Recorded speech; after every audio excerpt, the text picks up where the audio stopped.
You know, I told you that everything has an ulterior motive.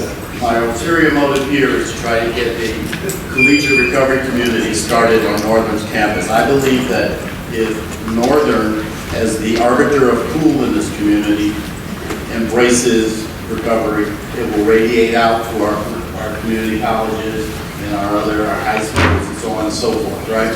So a big part of my mission with our Ross Council and my mission personally is to figure out how to support the growth of a CRC here in DeKalb. Courtney, we've been talking about that. Dr. Courtney Hutchins and a few other people. We're making a move on this thing, so we need the support and anything you guys can do to help. So to show you how that might look and what that's all about, I've asked Jessica Miller from the Association of Recovery and Higher Education to come and explain to us what it is all about. So there it is. So, Jessica Miller. Woo!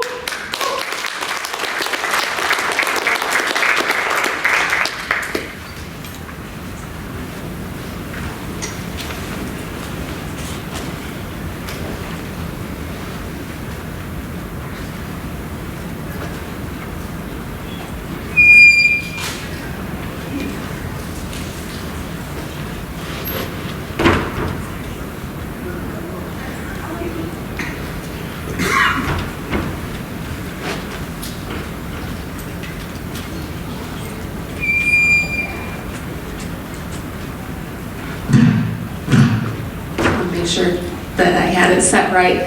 Well, thank you everyone for having me here. I saw somewhat of a mass exodus when there's a transition here, so I'm hoping those are just people that needed to go use the restroom. They'll be back in to hear about something that I'm very passionate about, and that is collegiate recovery programming.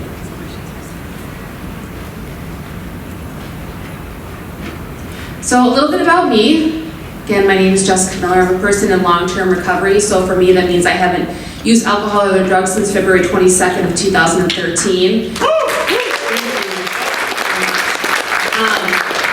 I am a graduate of Oakland University, which is in Rochester, Michigan. So I have an undergraduate degree in psychology and I have a master's degree in counseling.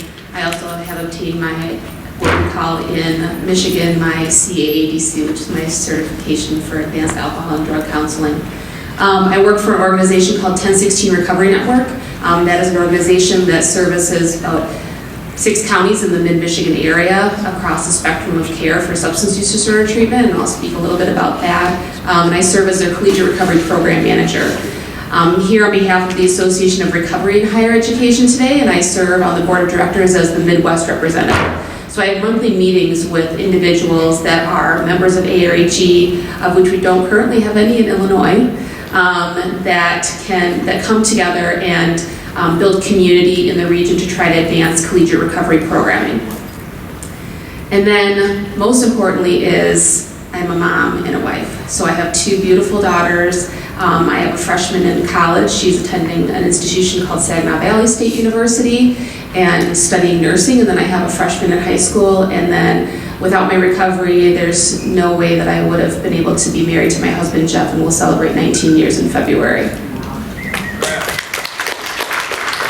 This is us feeding lettuce to a giraffe at Busch Gardens spring break last year. It was very exciting and terrifying at the same time. They have no boundaries, and they tell you can't touch them, and so they're just all up in your personal space.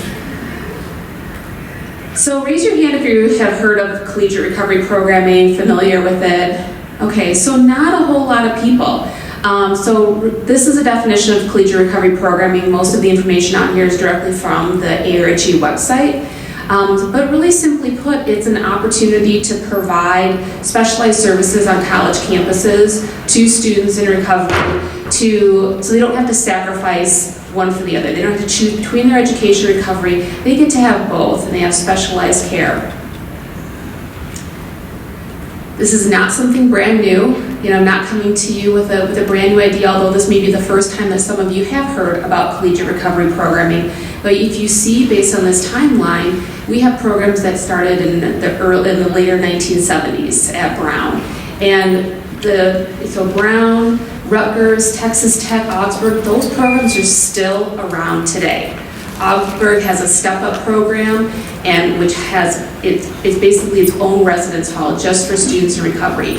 Texas Tech, they ended up creating like a replication manual. It's still available on their website. I will say that with the caveat that it hasn't been updated in about 10 years, but it is still a tool that is freely offered. And then in 2002, we have the Association of Recovery Schools. The Association of Recovery Schools is one of our sister organizations, and we were actually together as one until 2010 when ARHE broke off and we had our first Association of Recovery Higher Education Conference. Yes, that was what I wanted to say there.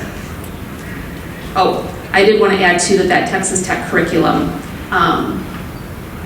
that is a publication of the Collegiate Recovery Community's curriculum.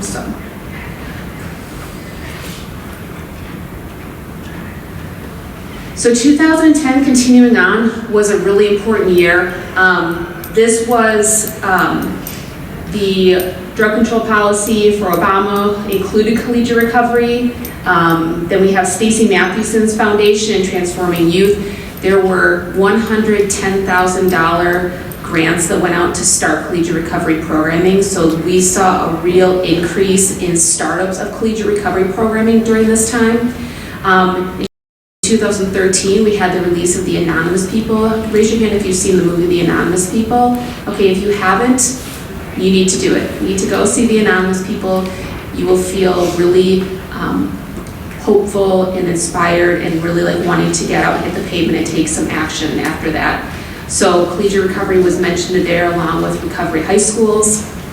We have Facing Addiction in America, and then we also have, which also mentions recovery schools, and collegiate recovery is part of the full recovery movement. And then we have another letter from National Drug Control Policy. In 2002, this was the first time that there were actually some metrics put into collegiate recovery programming. So wanting to see an increase of 25% by 2025. And we all know that 2025 is knocking on the door right here, right? It's only in just a few months. Collegiate recovery is a bipartisan issue. The last 3 presidential administrations have mentioned collegiate recovery within and supported it within their national drug control policy. So I'm really happy that I can stand before you today and say that this is not just a one-party issue.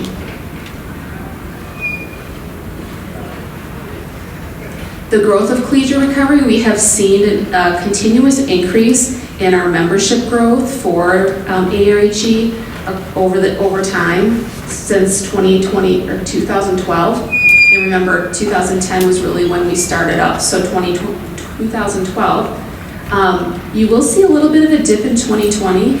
Those of you that may be involved in higher education would know that we saw deep enrollment cuts in 2020 with COVID, and therefore budgets became something that was, there were lots of cuts that were being made. So as you can imagine, when individuals are looking at, those that hold the purse strings are looking at things to cut, unfortunately our programs tend to be the first ones on the chopping block. So we did see a dip, but as you look to see, we've bounced back. And if I were to draw a line, you know, from 2019 going up to 2023, we would see that it's right back where it would be if we had that continued growth. So why collegiate recovery?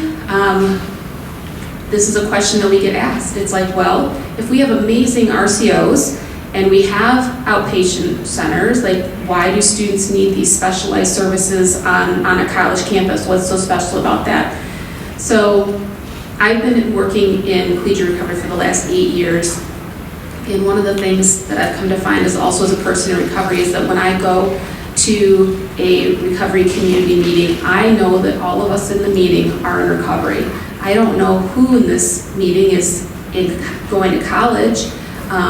When I'm at school, I know we're all going to college, but I don't know who here is in recovery. And there's some really special, unique challenges that students in recovery that are attending college may face and really need to have somebody help walk alongside them. You've got things like financial aid applications, you may have to do financial aid appeals, you've got advising for classes, you've got studying and study skills, you've got transfer, you've got a lot of things. And so having that on-campus support is really important. So if we look at the fact that based on all the research we know that 25% of college students in the US meet criteria for substance use disorder, that might be mild, moderate, or severe, then for an institution like NIU, you're looking at 3,800 students when I looked up the enrollment.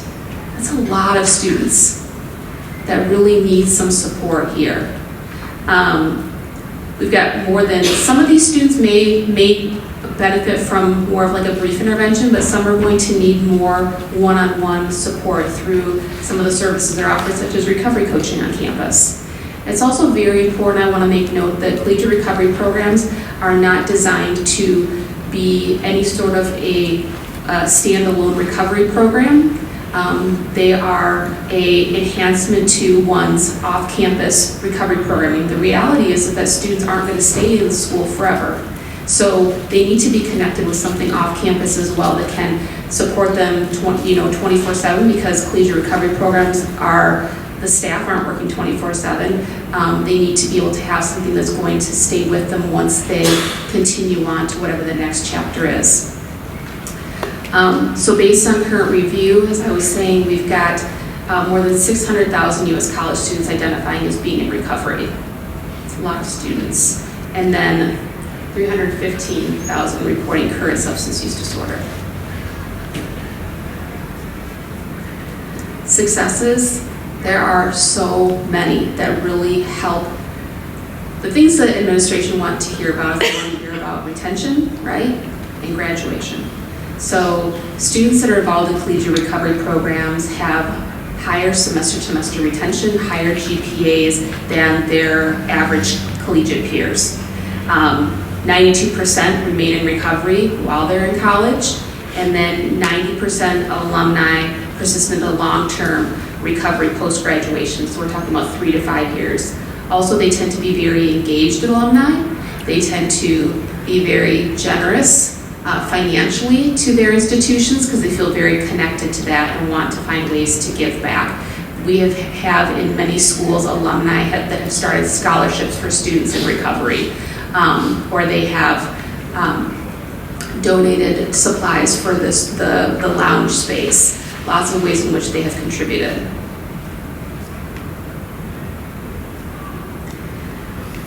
So collegiate recovery programs are really this support of peers. It's cost effective, and it helps to bridge this gap between more intensive treatment that students need. It offers an opportunity for low intensity interventions with students on campus, and on campus is one of the big things that we're talking about here. So we know that it takes about 3 years before the risk of returning to active use drops significantly or substantially and stabilizes for long term.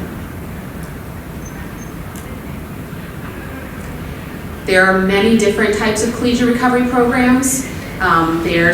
What really you need to be looking at is what's going to be best for the students that you're serving, and that is for your the culture of your institution, the culture of your reason, because what works for me in Michigan may not work for y'all down here, right? And it doesn't work for Texas or the coastal areas. So we really need to be looking at, just like we have client-centered goals in our clinical programs and in our recovery planning off campus, we are student-centered and student-focused within our collegiate recovery programming. So you want to find that best fit. Some examples of some program structures might be residential versus campus center-based. Some programs have some clinical elements in it, some are strictly non-clinical, some are membership-based, and then some are really an open door policy. The programs that I oversee are really an open door policy. There are a couple of programs, sister programs in the state, and they're membership-based, but they have scholarships, so it's really important for them to, as far as offering the scholarships, for individuals to meet some level of criteria based on membership to be eligible for those scholarships. Another example would be community college versus university. So as I mentioned, I'm the Collegiate Recovery Program Coordinator for our Program Manager for 1016. So I have worked in higher education forever. Like I got my degree in counseling, started working in higher ed, and about 8 years ago, left a position in higher education specifically to create collegiate recovery programs. So of the 4 programs that we have in the mid-Michigan area, we have 2 at universities, including Central Michigan University and Ferris State University, and then we have 2 community colleges, Delta College, which is a feeder school for Central Michigan University, and Mid-Michigan College, which also feeds into Central Michigan University and Ferris State University. So really trying to create these pathways so that students who want to enter in at a really low barrier to entry, like an open door community college, can start there, and then they can transfer to one of the various university programs, whether it's one of our programs are called CREW, Collegiate Recovery Education and Wellness, so whether it's another CREW program, or whether it's my friend Dawn at Michigan State, or my friend Matt at the University of Michigan, wherever they want to transfer. Actually, my alma mater, they just hired a Collegiate Recovery Community Coordinator there, so they just started one, so it's really exciting. Go Grizzlies for that. So there are different things, and what works at one of our CREW programs at the community college isn't going to work at the university. So so we need to really be mindful in figuring out what's going to work best for those students and what their needs are. That being said, there are things that bind us together, and these are these standards and recommendations that are on our website. Some ones that I want to highlight are really staff, having dedicated staff. So, and a space, dedicated staff, dedicated space, and support. So if you don't have support from your administration, then it's going to be hard for you to get the staffing, get the space, get the marketing, get the awareness of the program that is going to help you to also get referrals of students, and also getting that financial support as well. So it's really important to have that. So the Association of Recovery and Higher Education, so if I use ARHE, it's just shorter and easier for me to say, so we all know that that's what I'm meaning by that. So ARHE also launched an accreditation process, so collegiate recovery programs can go through that. The great thing is that for members, there's free tools online that can serve as a blueprint for you. And I'll also go into some of those tools later on as well. So CRPs are cost effective. We had an individual who created a spreadsheet. She was a member of ARHE. She did part of her doctoral dissertation on this, and she created a spreadsheet which really you could plug in certain factors, and I'll show you a budget for using West Virginia on the next slide. We're really looking into the cost savings. Remember, I go back to what does administration want to hear? They want to hear about retention, graduation, right? And so every student that you can retain semester over semester, that is, we look at it as, we don't see the dollar signs as collegiate recovery programs, right? We see students obtaining their goals. But when we really look at from cost savings and what the university is getting out of having a program on campus, we can look at saving an institution an average of $11,000 per student per year. Right? This is in not having to have students try to get them to come back to school, not losing financial aid money, falling into default, all of these things. It saves the broader community, for which students are in, $3,000 per student per year of additional life. So me being in recovery has saved my community $33,000 so far. If I look at that over the years that I've been in recovery. So here's that budget example that I was saying, using West Virginia as an example. Looking at having that dedicated staff and space. In this budget, we have student workers, scholarship supply, programming supplies as well, and then some administrative support.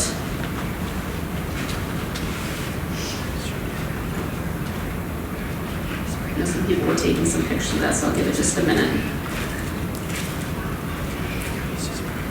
There are some state and system-wide models. So we've got, these are some states listed here. UT is the University of Texas system. IBX Foundation project, that was in Louisiana, that's a Blue Cross project that ARHE was involved with in starting up some collegiate recovery programs in Pennsylvania. West Virginia is doing some really great stuff there. Susie Mullins and her team out there doing some really neat things. 1016, we partner with institutions of higher education to bring programs on campus. So I said that I'd explain a little bit about what 1016 was. So we've been operating in mid-Michigan for 44 years now, and we have a continuum of services. I was brought in, like I said, 8 years ago to partner with institutions of higher education, utilizing SOAR money, block grant funding, liquor tax dollars, American Rescue Plan monies to be able to bring these collegiate recovery programs onto campus. So we bring a full-time staff person onto campus. That person, let me go back here to this.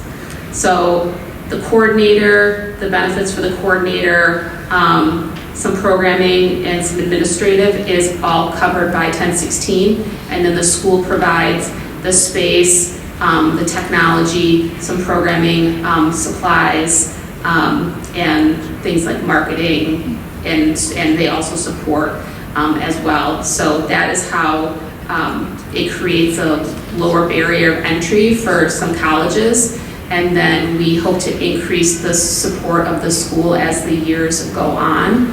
And as far as students know, the full-time site coordinators at each of the campuses are school employees. They don't know any different. But from a books perspective, they're 1016 employees, and 1016 picks up the cost for all of their salary and benefits.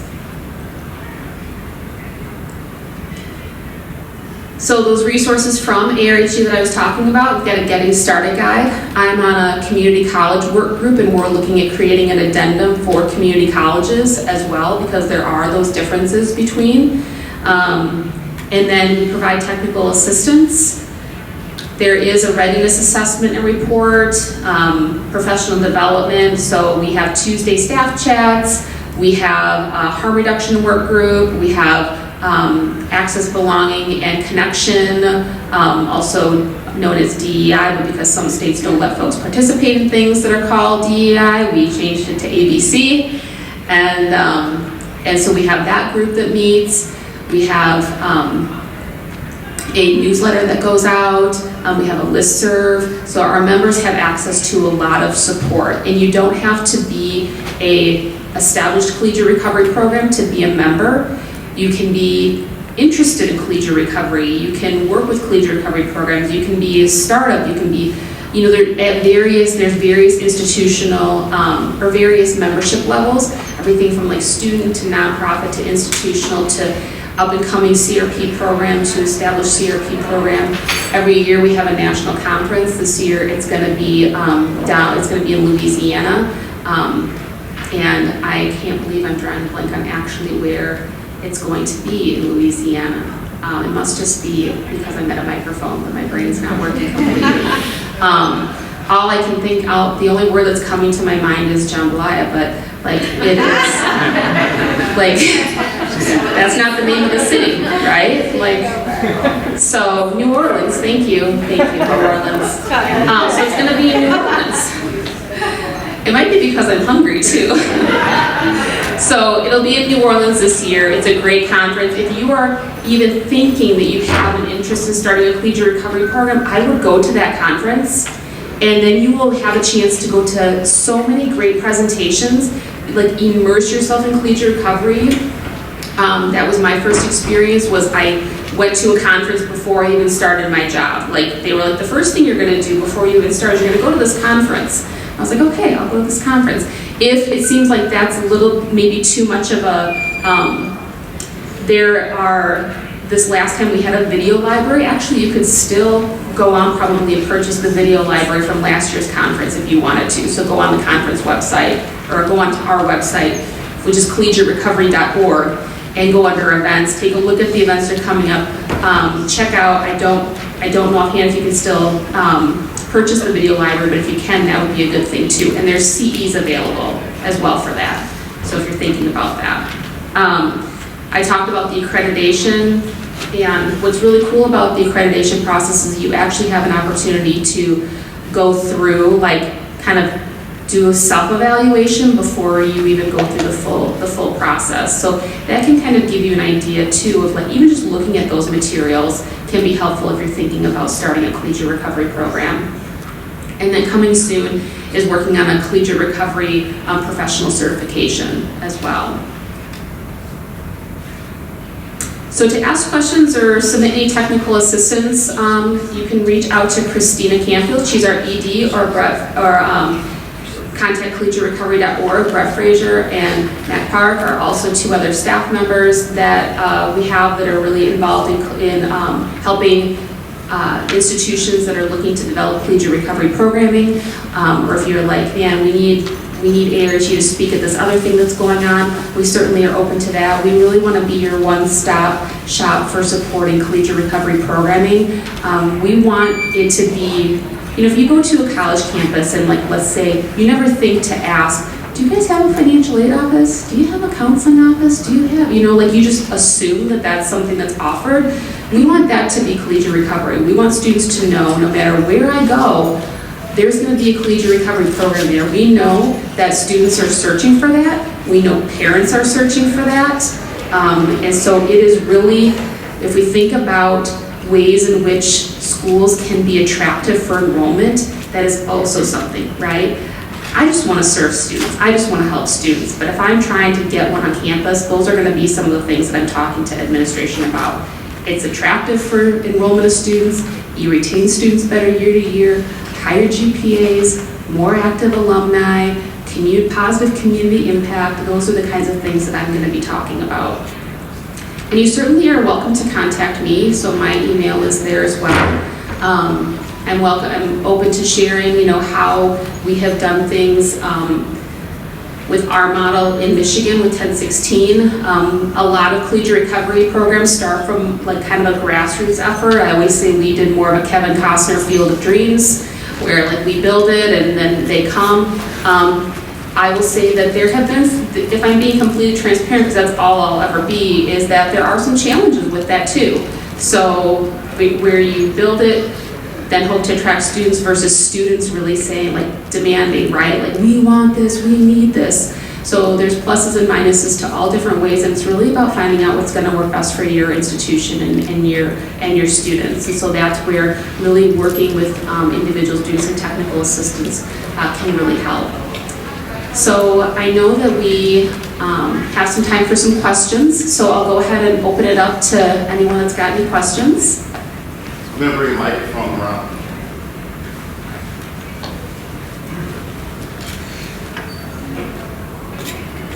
I see one back there.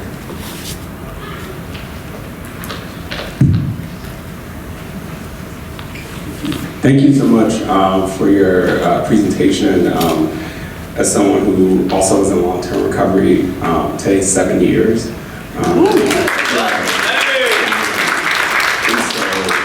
Particularly around this work around college recovery, it's my research interests. I'm a faculty member here on campus. And so I think my question is, you were sharing some of the challenges with starting a CRP. I would love to kind of hear a little bit more about what that looks like and how you navigate those pieces, primarily with administration. I often think about the ways around how campuses are zero tolerance policy campuses, and how does that also work with harm reduction and recovery in ways that can be very punitive to a lot of our college students and often even our graduate students, who I think are often left out of the conversation when we're talking about college recovery programs. So would just be curious to hear some thoughts. Yeah. So I definitely believe in having sort of the nothing about us without us model, right? So, like, having a student focus group is really helpful, and we have worked with like our university communications to try to find ways to gather student input.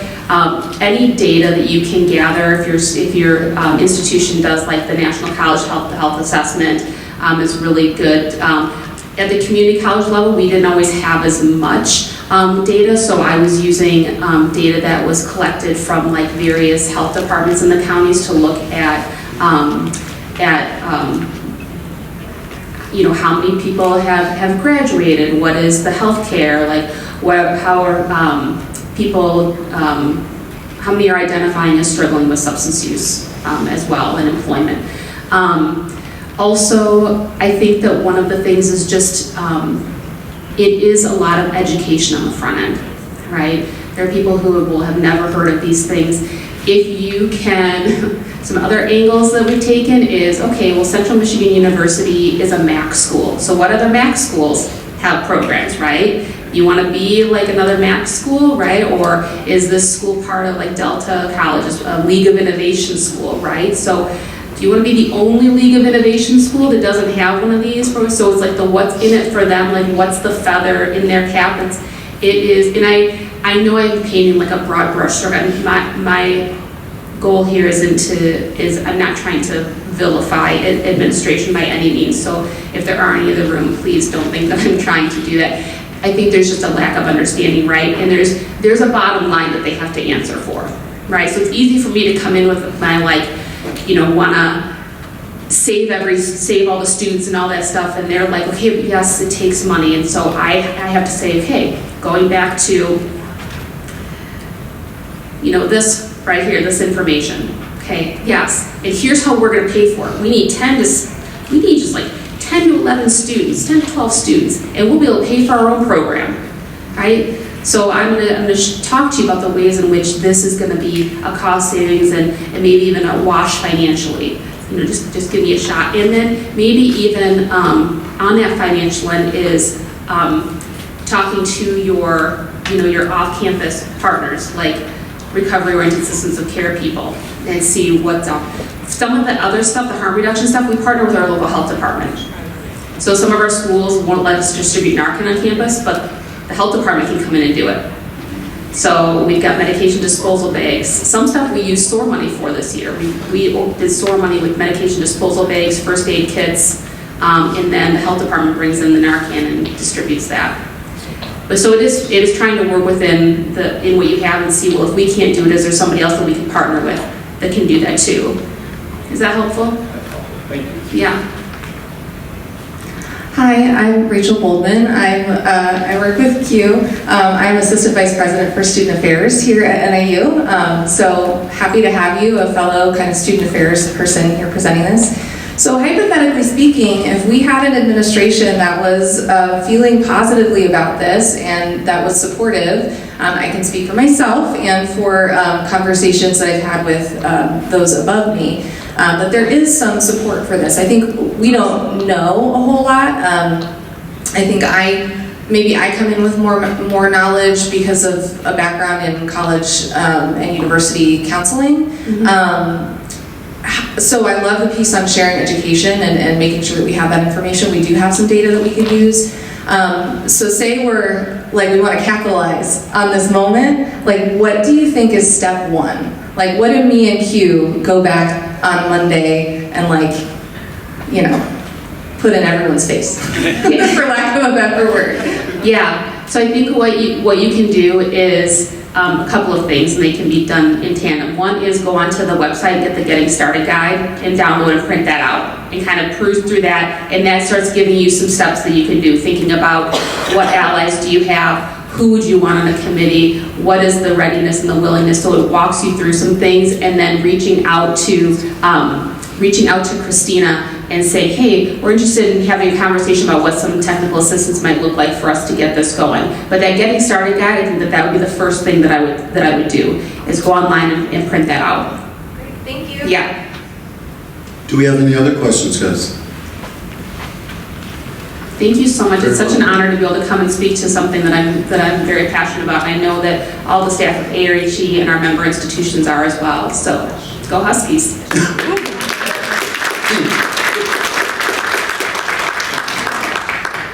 So, again, one of the things I didn't want us to have when we started doing this was a conference where, like, your presenters come in from a door here and they speak and they dazzle you, and then they go back out the door and they're at the airport before you can get out.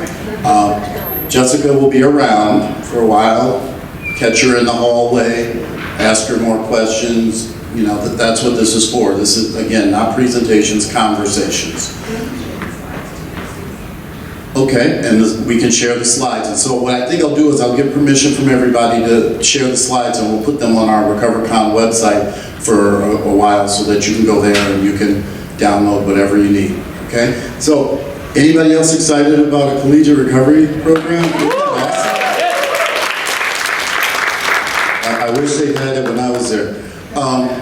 How many of you guys are in recovery?